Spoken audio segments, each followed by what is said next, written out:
game without clothes. So you can do whatever you want. I mean, nobody's stopping you. That's game development. It's up to you.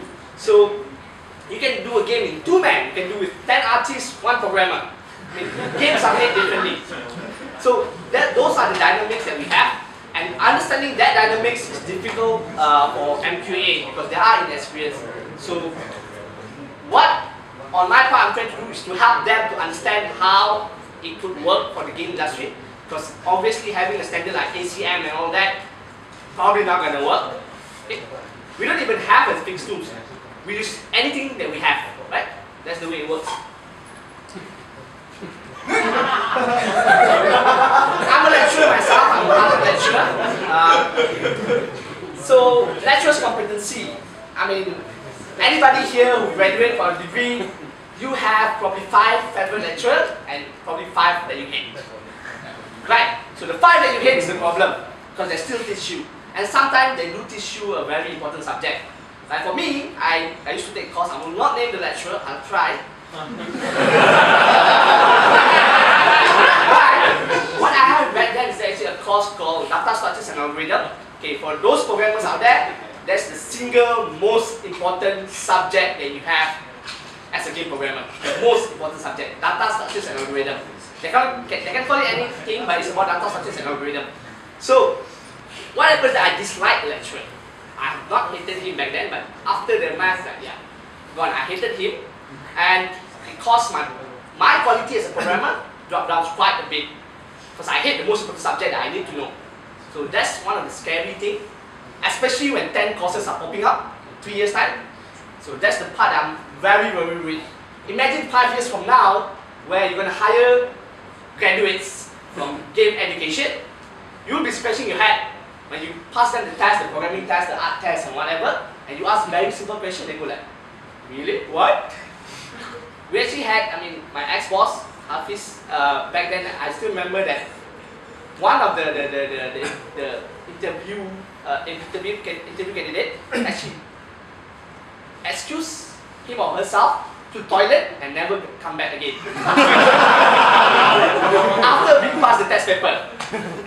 Previously, she or she was confident that she can nail the job. But after getting the test paper, she, excuse me, I just need to go for a while. Never come back. So,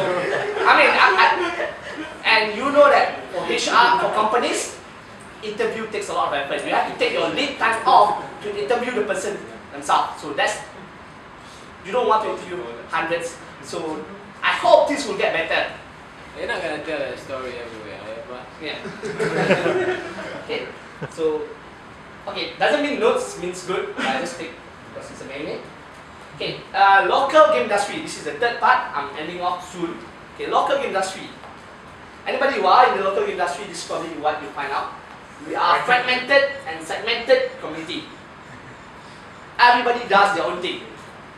There are certain companies that want certain way of doing things. There are certain companies that want certain graduates that do things. There are also certain companies that want to do things. Simple, 3D or 2D. But they all have one common thing. Yes. They all want money. Yes. That's true. But when you have to fight for the money, that's where the battle happens. So the fragmented and segmented community, it doesn't just game companies, academics, government and all that. For those who were involved with some of the initiatives from MDAC, Hasno was from there. Hey, wake up! He's not in the news. He's out of the system.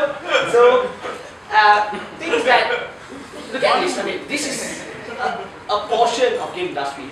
Game industry is huge piece that we will not be able to really get together as much. Facebook developers don't really talk with Liquid Rock Games because they don't do 3D. They do PHP and all that. You dislike them as well. So, that's the problem that we have. Between academics, we don't talk to each other. You're going to steal my student, isn't it?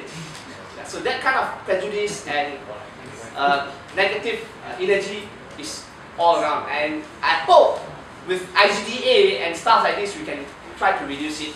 Okay? This is true for anyone shipping a game. For those who do not know shipping a game means basically selling it out in the ship.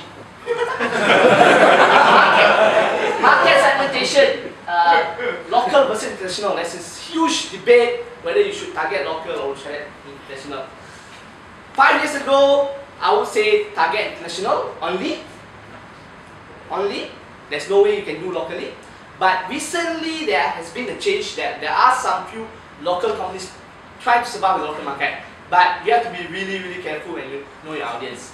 Like the biggest type of game that we play locally are competitive sports and also MMO. I mean those that didn't pay for. So these two is the most played game genres or game platforms. So you might have an opportunity that some of them have made it, some of them have not made it. So targeting international typically the default until you figure out the local market. So this is one of the big part. Now you're going to do a shooter, you're going to do this different platform and all that, market segmentation. Messy stuff. Okay, this is another one. Business, management and production experience. We are, I would say, below level 10. We are very newbie in the sense of, as industry as a whole, we have not shipped as much title as probably UK guys does. I mean, that's that way back with Codemasters and all that. US guys, Japanese companies and all that. But there are also rising stars like Korean game developers, China game developers, so we ought to catch up with them. Singapore as well. I mean, half of the Singaporean companies hired Malaysian people. Anyway, so the biggest question is business, management and production. Because making a game is difficult. I mean, that's the first thing Hilmi said to me. Making a game is difficult, but making games that make money, that's like, I don't know, power of infinity. I mean, I can make a game. I'm not sure how am I going to sell it. Because at the end of the day, for game developers here who are not doing for hobby, they will go for commercialization, and that's where a lot of companies break down because they do not know how to sell it. So it's business, management and production. So we need to level up. Hopefully there are a few things coming up soon that I will share with that will help us Southeast Asian region. Funding option. This is one of the other barriers that we have in the game industry. It's very difficult to get VC funding and also angel investors in games. Not to say there's none, there's few, but it's rare cases that you can, anyone here can, generally everyone here can walk in with an IP and get a contract out of it. It's very difficult. So it's not as vibrant as Silicon Valley where pitching and funding opportunities come all year round. Ours is probably season like durian. Not recession, you probably can get some money. If it's recession and all that, everybody holding their own bank account and all that. So that's one of the things that we have problems. We have not have an ecosystem where we can easily pitch in.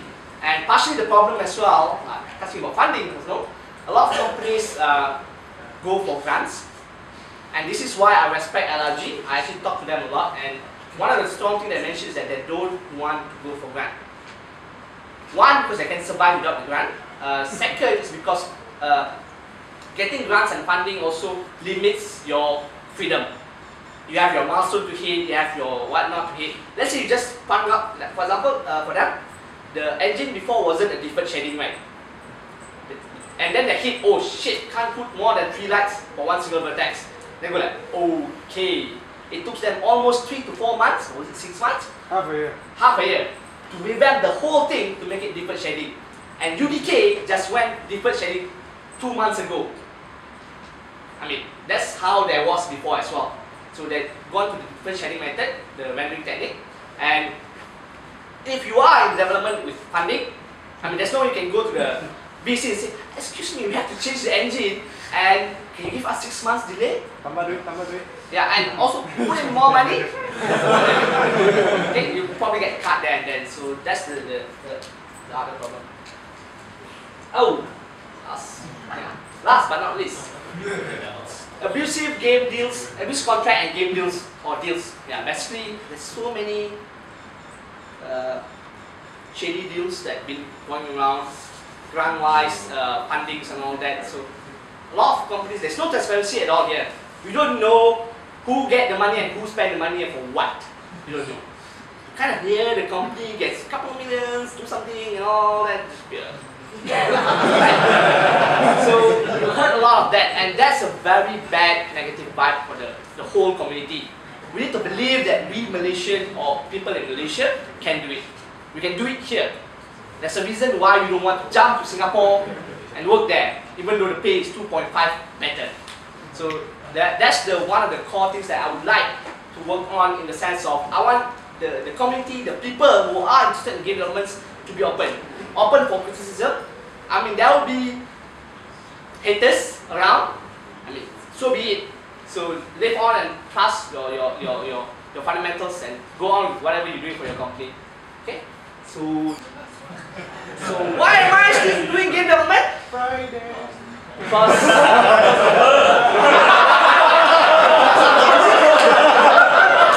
she just came out recently, right? I've been doing it for 4 years. Not because of her, because of the word on the left and the right of her. For me, at the end of the day, Girls are fun. I could not get thrilled as much as I do besides game development. Game development is probably the most fun thing that I can do. The danger, the risk and everything is all that I want. It's like playing Crash Bandicoot in unbearable level where you have to run back and there's a huge bear chasing you. Google that. Crash Bandicoot Unbearable. Awesome game. So that's the reason I'm still doing it. I'm not about to give up, even though the whole shit that I've just mentioned before